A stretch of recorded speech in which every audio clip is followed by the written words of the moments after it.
In this video I'll show a few extra details about these HP Compaq micro towers. If you haven't seen my first video about them, you should watch it before this one. The additional content in this video would have made the main video too long.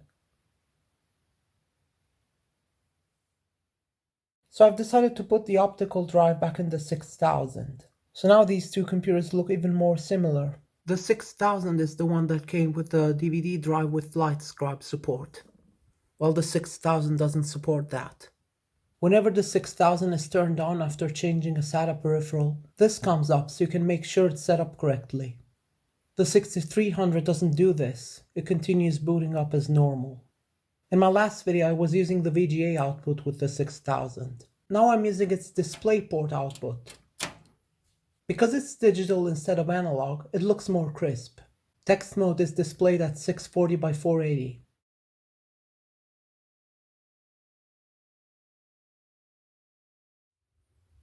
If you have two monitors plugged into this NVIDIA Quadro K600, the graphics card that's in the 6300, it defaults to the DVI output when legacy mode is turned on, or it defaults to DisplayPort when legacy mode is turned off. However, if you only have one monitor connected, it will be used as the default one regardless of legacy mode. The HP optical drive in the 6300 has the fastest eject I've ever seen. Look at this.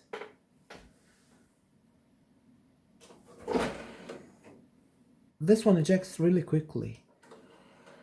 Let's see that again.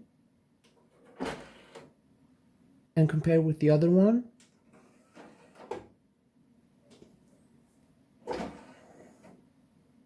Did you know you could transfer audio via DVI?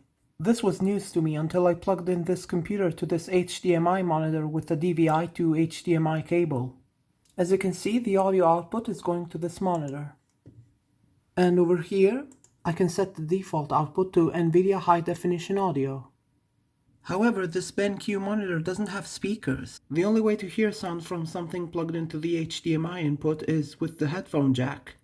This monitor is pretty nice, but whoever designed it must not believe in better than nothing. Because obviously, if this monitor had speakers, they wouldn't have sounded great.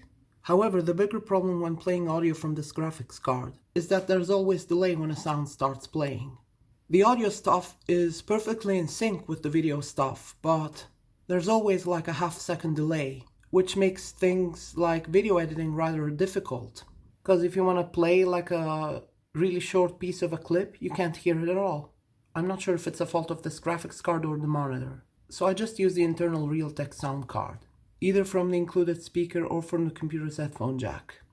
By the way, here's how you can configure the microphone jack through software, at least on Windows.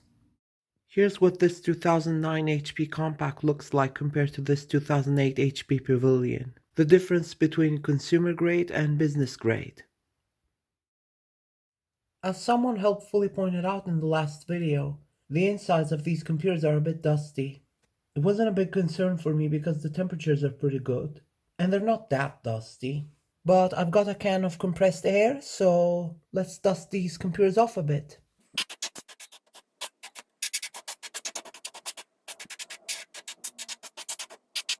Just a little bit on the fans. And no large dust bunnies flew out. That's because there weren't any.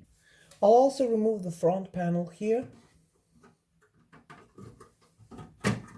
which is necessary to install or remove the 5¼ drives or the memory card reader. Here's the computer without the front panel. There you can see the speaker.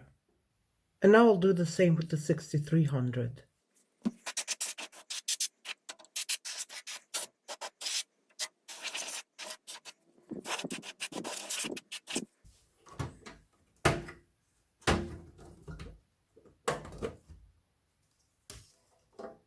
Well, there are some dust bunnies here.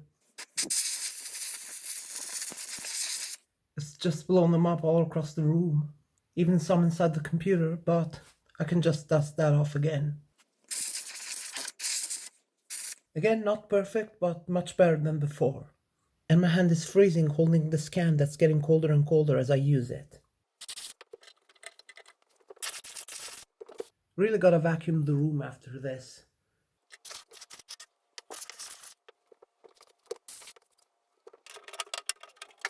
So that's my superficial job of dusting off these computers. Just booted up the 6300 on macOS once again, because I want to try editing this one video using iMovie. We've run benchmarks to see how powerful this computer is, and I can say for sure that it is more powerful than the T440S I used to use before to edit videos. But on my T440S I usually used iMovie, and right around the time I got this computer I started getting used to Kdenlive. And I'm really happy I did so because it's good not to always rely on Apple. But I want to try iMovie on here at least once. Whenever the 6300 shuts off, it makes a Star Wars sound for some reason. I'm not exactly sure, but I believe it comes from the fan.